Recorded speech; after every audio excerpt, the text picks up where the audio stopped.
এরকম ডিম ভাজা সাধারণত খাননি। ডিমের মজাদার স্ন্যাক্স রেসিপি। ডিমটার মধ্যে পেঁয়াজ রসুন দিয়ে ভালো করে ফেটিয়ে নিয়ে সর্ষের তেলে দিয়ে দিলাম। ওপর থেকে দিয়ে দেবো একটা পাঁপড়, দিয়ে একটু চেপে চেপে দেবো। তারপরে এটা একটু উল্টে দেবো। ডিমের এক পিঠটা ভাজা হয়ে গিয়েছে, এখন এভাবেই উল্টে দেবো যাতে পাঁপড়টা ভাজা হয়। ওপর থেকে আর একটা পাঁপড় দিয়ে দেবো, দিয়ে একটু চেপে চেপে দিয়ে দেবো যাতে পাঁপড়টা সেট করে যায় ডিমের সাথে। এখন উল্টে দিলাম, পাঁপড়টা ভাজা হচ্ছে ওইদিকে। তো এখন পাঁপড়টা একটু ভালো করে ভাজা হয়ে যাবার পরেতে এটা আর একবার উল্টে দিচ্ছি।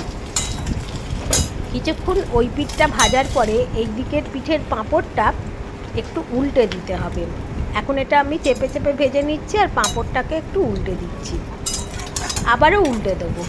এবারে একটু ভেজে নিলেই একদম রেডি। চায়ের সাথে বা টিফিনে যে কোনো সময়ই খেতে পারবেন, অত্যন্ত সুস্বাদু খেতে। এবার ছুরি দিয়ে একটু কেটে নিয়ে পিস পিস করে চায়ের সাথে এটা খেলে দারুণ লাগবে।